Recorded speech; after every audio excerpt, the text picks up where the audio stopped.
Have you ever wanted to run solo lost sectors with a friend and still have a chance to get the exotic at the end? Well, now you can with this insane dynamic duo Arc Buddy build, kinda. Most of you Warlocks love your Arc Buddy, but let's take it a step further by using the exotic Gauntlets Getaway Artist. These gauntlets allow us to hold our grenade button down to consume the grenade, and that will create an Arc Soul while simultaneously making us amplified. In order to infinitely keep our Arc Soul out, all we have to do is drop a rift and it will extend the duration of the Arc Buddy. We will be creating an insane amount of ionic traces through our aspects and fragments in order to always have our well, grenade, and Arc Buddy. With the help from a few artifact perks, we can really make this build shine. Now let's look at the weapons you should be using with this build. The main weapon you should be using is the exotic auto rifle Centrifuge from the season pass. Its intrinsic trait is overcharged capacitor. Sprinting, sliding, and firing this weapon builds a temporary electrostatic charge, increasing range and reload speed. Final blows with high charge cause explosions, and maximum charge explosions blind targets, as well as sprinting gradually reloads this weapon. It's going to be super easy to keep this perk going because we're constantly going to be amplified. We're always going to be shooting this weapon against adds unless we're going against like a tankier boss or something. For this build, I like to keep my range, so I prefer using a sniper rifle, but if you like to be up close and personal, you can swap this out for a fusion rifle or a shotgun. And for your heavy weapon, kind of depends on what you're doing, but I like to stick to rocket launchers. You can use a rocket launcher like the Hothead because it's arc, which will allow you to take advantage of arc weapon surge more often. For the gameplay loop of this build, ideally you want to consume your grenade first, summon that powerful Arc Buddy. He's going to help you out for a while. Once the timer gets low or once your health gets low, you drop your healing rift, and that's going to extend the duration of your Arc Buddy as well as heal you, and you should be getting a lot of ionic traces back to be able to continuously just keep dropping your well when it runs out, which will keep that high damage Arc Buddy up at all times. If your Arc Buddy runs out and you do need healing and you drop your well, the Arc Buddy you get from your well isn't going to be as powerful, but you can just wait till it runs out and then consume your grenade. But once you get the combo rolling and the Arc Buddy's infinitely out, you can use your grenades for other purposes, just throwing them and dealing damage. Now let's get into the subclass. For our super ability, we're using Chaos Reach. This is going to do a lot of burst DPS as well as jolting targets, so it works really good on overload champions as well as just chunking bosses. For our rift, we're using the Healing Rift to add some more survivability while also keeping our Arc Buddy out longer. For our melee charge, we're using Chain Lightning. This is going to allow us to jolt targets with our melee ability, which works really well on overload champions. And for your grenade, you can either use the Flashbang grenade because it blinds, which will deal with the unstoppable champions and has the lowest cooldown of all the grenades at 1 minute and 31 seconds. But if you don't care about that, you can run the Storm grenade or the Pulse grenade. For our first aspect, we're using Arc Soul. This is just going to summon our Arc Buddy whenever we drop a rift, and while amplified, our Arc Buddy will have increased rate of fire. The Arc Buddy we get from consuming our grenade will override this if it's already out, so this will just extend the duration as well as allow it to shoot faster. As for our second aspect, we're using Electrostatic Mind. Defeating targets with arc abilities or defeating jolted or blinded targets creates an ionic trace. Collecting ionic traces make you amplified. We're going to pair this with some fragments and artifact mods to make it even stronger, but the ionic traces are going to allow us to get our arc energy back. Onto our fragments, we got Spark of Discharge. Arc weapon final blows have a chance to create ionic trace. This does stack with other forms of creating ionic traces, so you can kill like one enemy and it can create multiple ionic traces. Spark of Ions. Defeating a jolted target creates an ionic trace. Again, just more ways to create ionic traces. Spark of Resistance. While surrounded by combatants, you are more resistant to incoming damage. This is just for those oh shit moments. As well as Spark of Shock. Your arc grenades jolt targets. This allows all of our grenades to jolt, which is good for damage, but also it allows us to stun overload champions. And if you combine this with the blinding grenade, the grenade will blind and jolt, so it can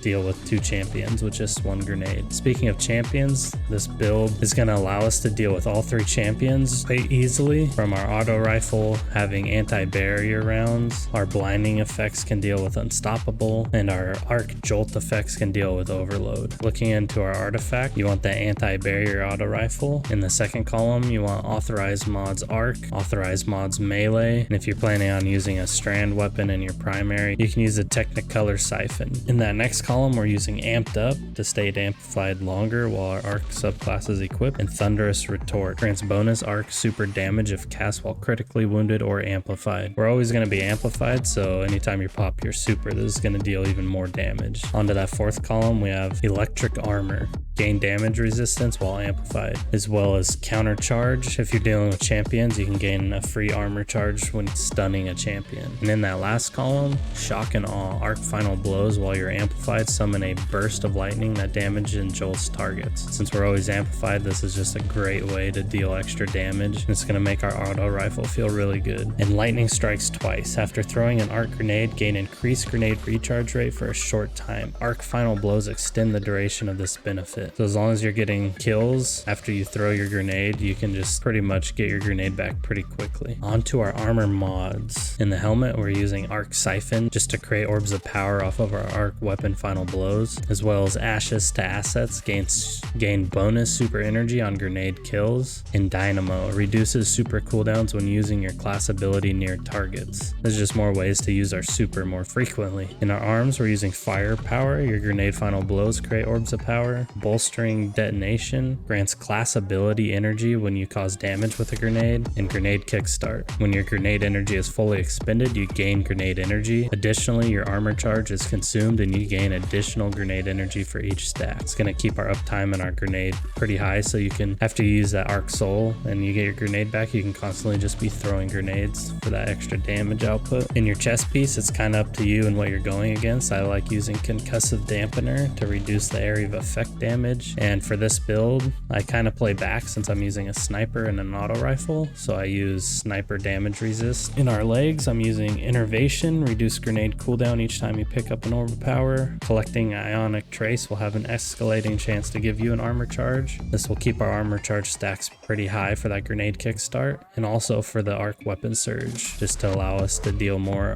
damage with our arc weapons. This will constantly be up, so you can deal extra damage with that auto rifle, as well as if you have a arc heavy. And in our class item, we have Bomber, reduce your grenade cooldown when using your class ability. Distribution, reduce all class ability cooldowns when using your class ability near targets. And Reaper, after using your class ability, your next weapon final blow will spawn an orb of power. This build can be used for all content and excels really well at in-game content like Grandmasters, solo lost sectors, dungeons, raids. I strongly recommend trying it out, and I'm going to leave a dim link in the description below. And if you enjoy build videos like this one, make sure to subscribe or share it with a friend.